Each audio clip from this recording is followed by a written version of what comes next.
Now, students, let's solve question number 3 of exercise 11.4.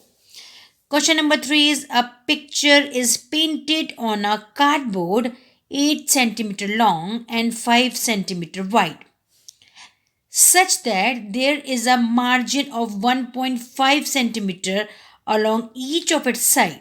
Find the total area of the margin. I will explain you this question with the help of a figure. So let's solve question number 3, students. This is the figure of question number 3. A picture is painted on a cardboard 8 centimeter long. ये cardboard है, ये वाला एक cardboard है, इस पे picture paint की गई है. ये पिक्चर पेंट की गई है. तो कार्डबोर्ड की लेंथ जो है वो 8 सेंटीमीटर दे रखी है और विड्थ जो है और we can say breadth both are same 5 centimetre दी गई है. इसके बीच में यहाँ पर एक पिक्चर बनाई गई है, पिक्चर लगाई गई है. कितना मार्जिन छोड़ के 1.5 मीटर दोनों सेंटीमीटर चारों तरफ से छोड़कर, मतलब यहाँ से लेकर यहाँ तक का भी 1.5 सेंटीमीटर होगा, यहाँ से लेकर यहाँ तक भी 1.5 सेंटीमीटर है और यहाँ से लेकर यहाँ तक का भी मार्जिन 1.5 सेंटीमीटर है. तो 1.5 सेंटीमीटर का मार्जिन छोड़कर इस कार्डबोर्ड पे बीच में एक पिक्चर बनाई गई है. तो आपको क्या फाइंड आउट करना है? आपको फाइंड आउट करना है find the total area of the margin. आपको ये जो मार्जिन का एरिया है ना, ये वाला एरिया आपको फाइंड आउट करना है. जो मैं शेड कर रही हूँ ना, ये वाला एरिया आपको फाइंड आउट करना है. इस एरिया को फाइंड आउट करने का जैसे मैंने आपको पहले भी तरीका बताया है, इस पहले पूरे वाले रेक्टेंगल का, बड़े वाले रेक्टेंगल का क्या निकाल लो? एरिया निकाल लो. फिर इस छोटे वाले रेक्टेंगल का एरिया निकाल लो.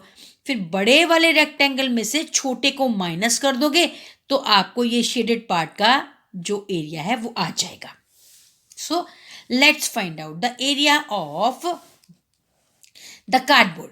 सो length of the rectangular cardboard that is equal to 8 centimetre. ये 8 सेंटीमीटर लेंथ ऑलरेडी दी हुई है और इसकी जो ब्रेथ है वो भी दी हुई है, वो है 5 centimetre. So breadth of the rectangular cardboard is equal to 5 centimetre. Therefore, area of the rectangular cardboard, that is length into breadth, so 8 into 5, that is equal to 40 centimeter square. तो 40 centimetre square ये पूरे बड़े वाले rectangle का area है. अब हमें क्या निकालना है? इस छोटे वाले रेक्टेंगल का एरिया.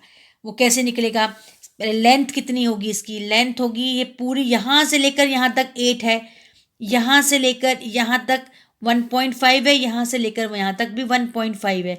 तो हम क्या करेंगे? 1.5 माइनस दो साइड में 1.5 ठीक है. 1.5 कितना हो गया?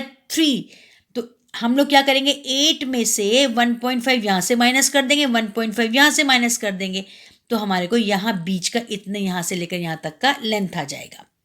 उसी तरीके से अगर हमें क्या निकालनी है? ब्रेथ निकालनी है. तो ब्रेथ यहाँ से लेकर यहाँ तक कितनी है? 5. और यहाँ से लेकर यहाँ तक 1.5 है, यहाँ से लेकर यहाँ तक 1.5 है. तो हम क्या करेंगे? 5 पूरी यहाँ में से, पूरी 5 में से 1.5 ये माइनस करेंगे, 1.5 यहाँ से माइनस करेंगे, तो हमारी ये वाली जो ब्रेथ है वो निकल जाएगी. ठीक है. सो देखिए, margin of 1.5 centimeter on all sides, therefore length of the inner rectangle. तो 1.5 का मार्जिन चारों तरफ से है, तो लेंथ कितनी होगी इनर रेक्टेंगल की? 8 centimetre minus 1.5 centimetre minus 1.5 centimetre.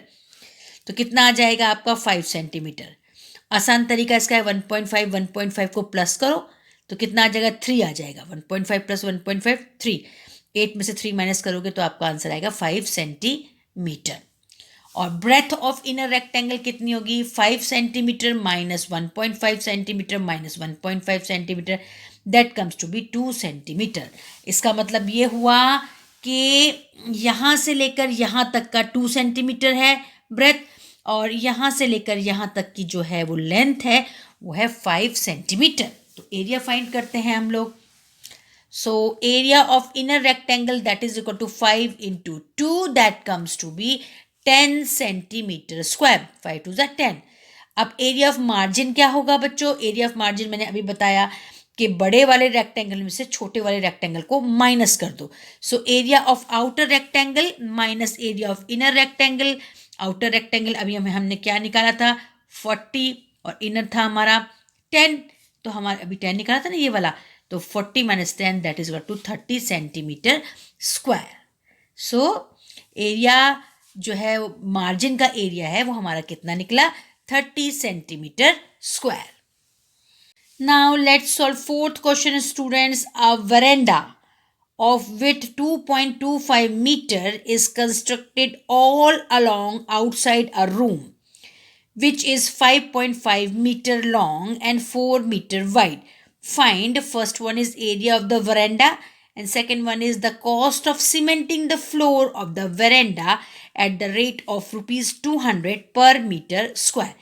So let's understand this question with the help of a figure.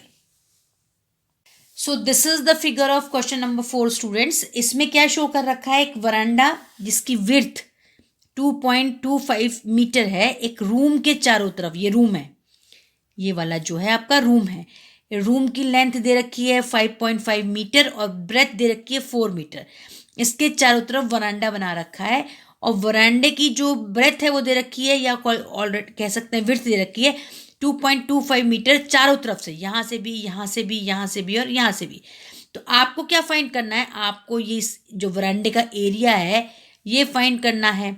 और क्या करना है? आपको कॉस्ट निकालनी है वरांडा बनाने की, सीमेंट करने की, जिसमें वो बोल रहा है कि 200 रुपीज़ पर स्क्वायर मीटर सीमेंट करने के इस वरांडे के ऊपर पैसे लिए जा रहे हैं. तो हमें ये वाला एरिया जो है इसको फाइंड आउट करने के लिए हमें अभी मैंने आपको बताया क्या करना पड़ेगा. पहले हमें क्या करना पड़ेगा? अंदर वाले का एरिया निकालो, अंदर वाले रेक्टेंगल का एरिया निकालो. फिर ये बाहर वाले जो बड़ा रेक्टेंगल है इसका एरिया निकालो. बाहर वाले रेक्टेंगल के एरिया में से अंदर वाले रेक्टेंगल के एरिया को माइनस कर दो.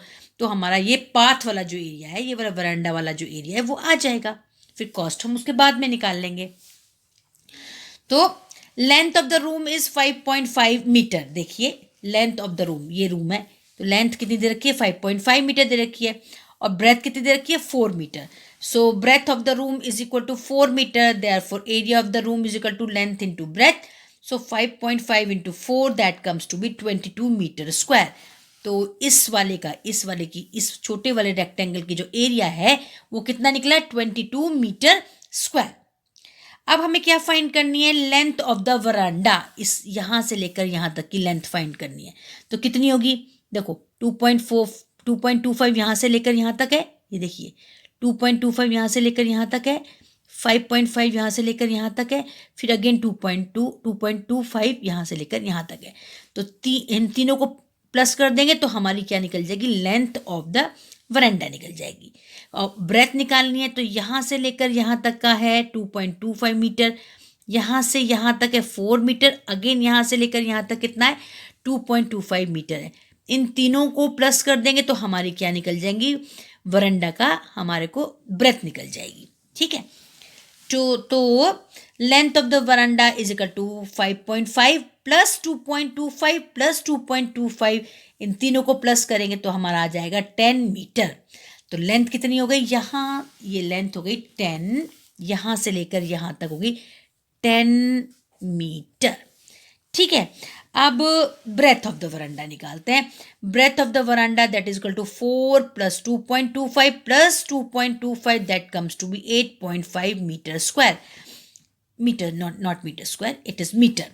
तो हमारी ब्रेथ जो है यहाँ से लेकर यहाँ तक निकली हमारी 8.5 मीटर.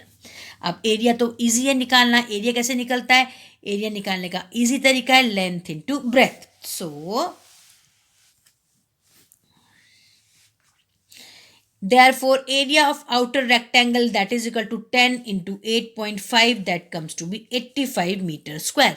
तो बच्चों बाहर का एरिया कितना निकल गया आपका? बाहर वाले जो बड़ा वाला रेक्टेंगल है उसका एरिया निकल गया 85 मीटर स्क्वायर और जो अंदर वाला था जहाँ रूम कंस्ट्रक्ट था उसका निकला था हमारा एरिया 22 मीटर स्क्वायर. तो एरिया ऑफ वरांडा कितना होगा? Area of veranda is equal to area of outer rectangle minus area of inner rectangle. तो 85 metre square minus 22 metre square that comes to be 63 metre square. तो area of ये जो area of shaded portion है, ये वाला जो shade मैंने किया, इसका एरिया कितना निकल गया 63 मीटर स्क्वायर. लेकिन अभी हमें क्या निकालना है, कॉस्ट ऑफ सीमेंटिंग. इस क्वेश्चन का सेकंड पार्ट है कि we have to calculate the cost of cementing the floor.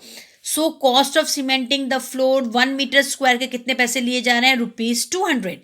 तो cost of cementing 63 metre square is equal to how much, that is equal to 63 is multiplied by 200, that comes to be ₹12,600.